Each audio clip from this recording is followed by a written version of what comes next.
ఈరోజు మా ఇంట్లో బిర్యానీ చేసుకుందాం. చాలా ఈజీగా తొందరగా అయిపోతుంది బిర్యానీ చేయడం. నాకు అదెలా అంటారా, చేయగా చాలా సింపుల్గా చేసుకోవచ్చు. ఇంకా మెజర్మెంట్స్ అన్నీ కూడా స్టార్టింగ్లో కొత్తలో చేసినప్పుడు కొంచెం తక్కువ ఎక్కువ అలా అయ్యేది.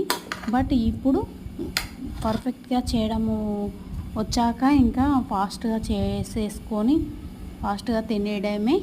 ఇలా బిర్యానీ ఈరోజైతే మా ఇంట్లో బిర్యానీ చేసుకున్నాము. మీరు కూడా బిర్యానీ చేసుకున్నారా? చేసుకోకుంటే ఇప్పుడే చేసుకొని తినండి. బిర్యానీ లవర్స్కి ఈ food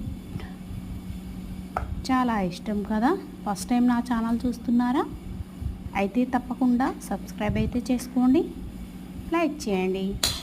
thank you for watching. Taste అయితే చాలా బాగుంది.